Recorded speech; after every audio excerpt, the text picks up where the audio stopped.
Pakistan team जनूबी Africa के दौरे पर है। 3 एक रोज़ा मैचों की सीरीज़ का पहला मुकाबला सुपर स्पोर्ट्स पार्क सेंचुरियन पर खेला जाएगा और 36 सेंचुरियां इस मैदान पर बन चुकी हैं 54 एक रोज़ा मैचों में। और इन 36 सेंचुरियों में 3 सेंचुरियां पाकिस्तान के बल्लेबाजों ने बनाई है, सईद अनवर, इमामुल हक और शुएब मलिक। और शुएब मलिक की सेंचुरी इस एतबार से टीम पाकिस्तान के काम आई कि भारत के ख़िलाफ़ पाकिस्तान ने 2009 में यूनुस खान की क़यादत में इस मैदान पर मैच जीता था और पाकिस्तान टीम के लिए ये सेंचुरी काम आई क्योंकि सईद अनवर और इमामुल हक की सेंचुरी जो थी उस मैच में पाकिस्तान को नाकामी का सामना करना पड़ा था। माजिद भट्टी साहब, जो ख़ास तौर पर सईद अनवर और इमामुल हक की सेंचुरी है, ये उस तनाजुर में थोड़ी सी बहुत ज़्यादा मौजूए बहस है कि दोनों ने 40 ओवर बैटिंग की थी और उसके बाद वो सेंचुरी बनाने में कामयाब हुए थे। और आजकल की जो मॉडर्न क्रिकेट है और जो हमें पाकिस्तान क्रिकेट की तरफ से सुनने को मिल रहा है कि जी हम जारहाना मिजाज की क्रिकेट खेलेंगे। आपने भी रोज़नामा जंग कराची में 5 कालमी खबर लगाई थी और आपने लिखा था कि पाकिस्तान क्रिकेट बोर्ड ने कहा है कि जी अगले 5 सालों में हमने 2 ICC टूर्नामेंट जो है वो जीतना अपना टारगेट बनाया है। फिर नदीम खान साहब ने कहा था कि जी 6 महीने में आप पाकिस्तान क्रिकेट को जो है तब्दील होता हुआ देखेंगे, लेकिन अब उन्होंने अपने बयान को तब्दील कर लिया है। उन्होंने कहा कि थोड़ा सा वक्त दे दें, जज्बाती हो गए थे शायद वो। लेकिन दूसरी तरफ ये जो कह रहे हैं जनूबी अफ्रीका में हम आपको डिफरेंट तरीके से खेलते हुए दिखाई देंगे, आपको लगता है ऐसा हो सकता है? मेरा ख्याल यही है, अब ज़्यादा टाइम नहीं है मैच में।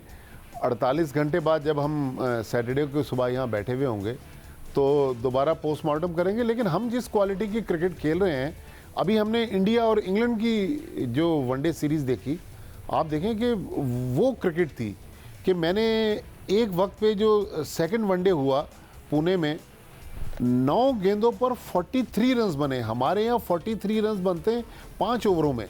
तो हम जिस ब्रांड की क्रिकेट खेल रहे हैं वो मेरा ख्याल जो बड़ी टीमें हैं like Australia, England, India, New Zealand, अभी हम उस ब्रांड की क्रिकेट खेल नहीं रहे। दावे बहुत हैं, प्रैक्टिस भी बहुत की जाती है। जिस तरह कल मैं देख रहा था, दानिश अजीज़ जब उनकी जो PCB ने वीडियो रिलीज़ की, जब वो ऊंचे ऊंचे शॉट्स खेल रहे थे नेट्स पे, तो यूनुस खान शाबाश दे रहे थे, उनको बिल्कुल देनी चाहिए। लेकिन ये चीज़ ग्राउंड में नज़र आनी चाहिए।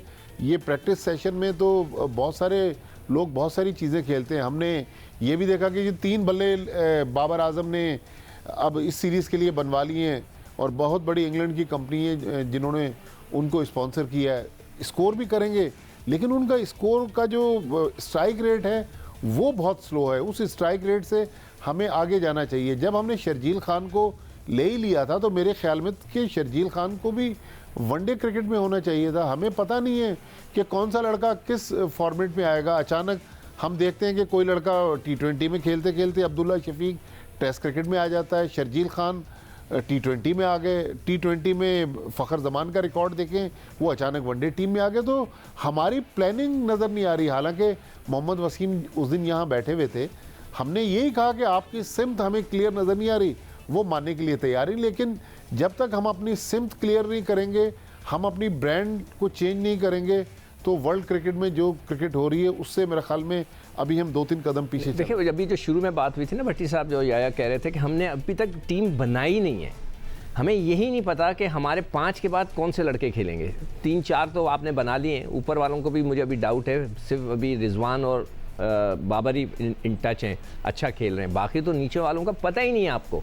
फ़हीम अशरफ अच्छा खेल रहा है बैटिंग के अंदर, क्या आप उसको ऊपर लेकर आएंगे ये नहीं पता। He scoring, he is batting well, तो वो वहाँ पर मुझे इसलिए लगता है कि फ़हीम अशरफ अच्छा स्कोर कर सकता है कि उसके पुल शॉट्स अच्छे हैं, वो पुल अच्छा खेल रहा है। जैसे मैंने कहा कि गेंद पीछे मारेंगे, वो पुल और कट आपके अच्छे हों तो आप वहाँ सर्वाइव कर सकते हैं। अच्छा, वैसे तो आप आदाद शुमार को मानते नहीं है सिकंदर बख्श साहब, आपकी अपनी ज़ाती राय है, लेकिन वाइट बॉल क्रिकेट में स्ट्राइक रेट को बहुत ज़्यादा, स्ट्राइक रेट की अलग चीज़ है, स्ट्राइक रेट भी आदाद शुमार में ही आता है। नहीं, मगर वो जो चीज़ है ना कि जी यहाँ पर ये इतने टॉस वो नंबर ही होते हैं ना सिकंदर बख्श साहब, वो भी नंबर ही होते हैं और आदाद शुमार के नंबर ही होते हैं। अब स्ट्राइक रेट की जो मैं आपसे बात कर रहा हूँ कि आप बात कर रहे हैं कि जी हम वो वाली क्रिकेट खेलेंगे जिस तरह माजिद भट्टी साहब कह रहे थे कि जी वो ब्रांड की क्रिकेट खेलने की बात हो रही है जो इंग्लैंड और ऑस्ट्रेलिया की टीमें खेल रही हैं। अगर आपके टॉप 3 बैट्समैन जो मेरा ख्याल है जो खाने हैं उनमें फिट दिखाई दे रहे हैं और पहले मैच में कोई खेले ना खेले, लेकिन ये 3 हमें खेलते हुए दिखाई देंगे। 80 के स्ट्राइक रेट से वनडे क्रिकेट में बैटिंग करते हैं इमामुल हक साहब।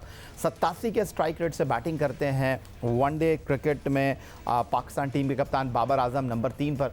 95 का स्ट्राइक रेट है वनडे क्रिकेट में फ़खर जमान का। हम बात कर रहे हैं कि हम जारहाना अंदाज की क्रिकेट खेलेंगे। इस वक्त अगर पाकिस्तान में जारहाना अंदाज की मॉडर्न डे क्रिकेट कोई खेल रहा है तो वो है मिस्टर प्रोफेसर मोहम्मद हफीज़, और उन्होंने अपने बल्ले से साबित किया है। 10 मैचों में उन्होंने ऑलमोस्ट 500 रन किए हैं पिछले साल। उनको आपने जनूबी अफ्रीका के खिलाफ होम सीरीज़ में जिस तरह एंटरटेन किया, मैं उस बहस में नहीं जाना चाह रहा, लेकिन यहाँ पर आप उनको वनडे क्रिकेट में रख सकते थे। आप 36 साल के नुमान अली को जो है वो टेस्ट डेब्यू करा रहे हैं, तो फिर उमर का ब्रैकेट तो ख़त्म हो गया ना। तो सिकंदर बख्श साहब जो उस ब्रांड की क्रिकेट खेल रहा है जो आप देखना चाहते हैं, वो ब्रांड की क्रिकेट खेलने वाले को आप करीब नहीं आने दे रहे, और जो उस ब्रांड की क्रिकेट खेलता नहीं है आप उनको फोर्स कर रहे हैं कि जी खेलो, तो कैसे चलेगा मामला? देखिए, हफीज़ का तो मैं आपको ये बोल दूं कि हफीज़ जो है वो टीम में इस वक्त पीसीबी की मजबूरी की वजह से हैं। वो उनको पसंद नहीं करते या उनको वो नहीं चाहते कि शायद। सिकंदर बख्श साहब, ये पाकिस्तान की टीम है, ये मोहल्ले की टीम नहीं है, ये अपनी टीम नहीं है। पिछले मैं 70 साल से यही देख रहा हूँ जब से पाकिस्तान बनाया कि हमारे यहाँ लाइकिंग डिसलाइकिंग पे टीमें चलती ना। हमने अभी तक पाकिस्तान का अगर सोचा होता तो पाकिस्तान तरक्की करके चाइना बन चुका होता। वैसे तो आप नंबर मानते नहीं है सिकंदर बख्श साहब, लेकिन खैर क्रिकेट का उसूल है, आदाद शुमार के बगैर क्रिकेट का खेल जो है वो मुकम्मल है नहीं। क्रिकेट को नंबर्स का गेम भी कहा जाता है। जो आखिरी वनडे सीरीज़ खेली है रिजवान ने नंबर 5 पर पिंडी क्रिकेट स्टेडियम रावलपिंडी में अगेंस्ट जिम्बाब्वे, वहाँ पर ऑफ कलर नज़र आए। 25 रन उन्होंने स्कोर किए, 15, 1 और 10 उन्होंने रन्स किए उस सीरीज़ के अंदर। 14, 1 और 10 उन्होंने रन्स किए। 35 एक रोज़ा मैचों की 31 इनिंग में 730 रन, 30 उनके रन बनाने का औसत, और 2 सेंचुरियाँ, 3 निफ्ट सेंचुरियाँ। टेस्ट क्रिकेट, T20 क्रिकेट में रिजवान ने जो है वो फ्रंट से लीड किया है, लेकिन यहाँ पर जनूबी अफ्रीका के खिलाफ रिजवान का वनडे सीरीज़ में परफॉर्म करना इसीलिए ज़रूरी है कि हमारी जो मिडल ऑर्डर बैटिंग है 4 से 5, वो जनाब रिजवान के रहमो करम पे है। देखिए, ये रिजवान पाकिस्तान टीम में 6-7 साल से है ना, 2013 से 7 साल 8 साल हो गए, 7-8 साल हो गए। ठीक है, 7-8 साल में वो कभी भी कहीं भी रैंकिंग में नहीं आ रहा था। हम तो पूछ रहे थे भाई ये कौन है कि जो टीम के साथ ट्रैवल करता है, खेलता नहीं। अब उनको जब खेले हैं और उन्होंने एक अच्छी फॉर्म दिखाई है तो he is there with his form. कि अब वो आगे जाके क्या करते हैं, दैट इज़ वेरी इंपॉर्टेंट। उन्होंने अपना मुकाम बनाया है बग़ैर किसी सिचुएशन के। मैं देखें स्टैट्स को मानता हूँ जो प्लेयरों के होते हैं, मैं उन स्टैट्स को नहीं मानता जो ग्राउंड के होते हैं, वो कंडीशंस के ऊपर होते हैं। आप जो है ना कंफ्यूज करते हैं बार बार ये कह के कि मैं मानता नहीं। मैं प्लेयरों के स्टैट्स मानता हूँ, उनके स्ट्राइकिंग रेट्स को। अच्छा चलो एक और चीज़ मैं ऐड कर देता हूँ इसमें। अभी जनूबी अफ्रीका जाने से पहले बाबर आजम भी कह रहे थे, भट्टी साहब ने ये नुक्ता उठाया था, भाई ये पाकिस्तान की टीम है। फिर उसके बाद मिसबाउल हक ने भी प्रेस कॉन्फ्रेंस में 3 बार ये बात की कि भाई ये पाकिस्तान की टीम। आना कि जवाब उन्होंने बड़ा सेंसेबल दिया। उनसे जब साफ़ी ने पूछा कि भाई, बल्कि शायद मेरे ख्याल में माजिद भट्टी साहब ने ही सवाल किया था, उन्होंने कहा कि भाई मैं इसलिए ये बात करता हूँ कि कभी कहते हैं ये वसीम की टीम है, कभी कहते हैं ये बाबर आजम की टीम है, कभी कहते हैं कि मिसबाउल हक की सिलेक्शन से कोई जो है वो बिल्कुल भी शनासाई नहीं है, इसीलिए उन्होंने जवाब दिया। लेकिन ये जो आप बात कर रहे हैं कि मैं मानता नहीं हूँ, देखें सिकंदर बख्श साहब, कभी किसी ग्राउंड पर मैच होता है तो वहाँ पर आदाद शुमार तो बताए जाते हैं, मैच के दौरान बताया जाता है कि इस मैदान पर ये फ़लाँ इतना हाई स्कोर है। तो बहरहाल उनकी अपनी जगह अहमियत है, वो आपका अपना नुक्ता नज़र हो सकता है। लेकिन मैं जो रिजवान के पॉइंट ऑफ व्यू से बात कर रहा हूँ, आप उनको इस सीरीज़ में कितना इंपॉर्टेंट देख रहे हैं, उनका परफॉर्म करना हमारी बैटिंग के लिए कितना इंपॉर्टेंट है? सर वो 4 नंबर पे खेल रहे हैं। 4 नंबर पे मियादाद खेला करता था, ठीक है ना, पूरी टीम को लेके चलता था। तो क्या उनके पर इतनी बड़ी जिम्मेदारी है, इसलिए कि अब हम ये तो सिकंदर बख्श साहब उनको सोचना चाहिए ना जो उन्होंने टीम बनाई है। फिर नहीं, देखिए हमारे पास चॉइसेस क्या हैं। हुसैन तलत गायब, इफ्तिखार अहमद गायब, एक और लड़का खुशदिल गायब, मतलब कोई ठहर ही नहीं रहा ना। असद शफीक उनको भी आपने फारिग कर दिया। हारिस सोहेल, सॉरी हारिस सोहेल उनको, वो तो खैर छोड़े, मैं उनको शोएब मलिक तो खैर वो भी उनकी उम्र हो गई यार, 40 साल के हो गए। हारिस सोहेल जो हैं उनकी फिटनेस भाई, जब आप 45 साल की उम्र में मिसबाउल हक खुद खेल गए, 43 साल की उम्र में यूनुस खान खेल गए, ऑप्शनल केसेस। तो अगर 43 साल की उम्र में मियां बख्श मरूम साहब ने डेब्यू किया पाकिस्तान की तरफ। सर जी वो सब कुछ है। वो तो डेविड स्टील था, उसको भी उन्होंने 36 साल की उम्र में उनके कालों के वेस्ट इंडियन के सामने खड़ा कर दिया, राइट। क्रिस कौन था, कॉड्रे, उसको भी कॉलिन कॉड्रे को बुला के ले आए घर से, 40 साल का था वो, कि आकर खेल लो यार इन वेस्ट इंडियन बॉलर्स को। ये बात ना करें तो होती रहती हैं ये चीज़ें। मगर यहाँ भी रिकॉर्ड का ही मसला आ गया। वो चक्कर यही है। देखिए मैं लेकिन अब ये खुद रिकॉर्ड बता रहे हैं। नहीं, आप कंफ्यूजन कर रहे हैं ना। मैं कह रहा हूँ कि मैं पाकिस्तान टीम के साथ रहा हूँ ना, मैं ये जो ग्राउंड के स्टैट्स निकाल के हर मैच से पहले उनके सामने रखता था, कोई उस पर एक नज़र नहीं डालता था। कप्तान कौन थे? वसीम अकरम, सॉरी वकार यूनुस। प्लेयर कौन थे? वसीम अकरम। उस ज़माने में शायद इंजमाम उल हक, यूसुफ अफरीदी, रज़ाक, ये बड़े बड़े प्लेयर थे। Nobody used to watch it. वो कहते थे ग्राउंड में जाके देखेंगे पिच कैसी है, फिर बात करेंगे। अब हम बात कर रहे थे कि रिजवान के जो 4 नंबर है, it's a very very crucial number. वहाँ या तो अगर ऊपर से विकेटें गिरेंगी तो उसने आके पूरी टीम को संभालना है, ऊपर से रन हो गए तो उसने एक्सेलरेट करके ले जाना है।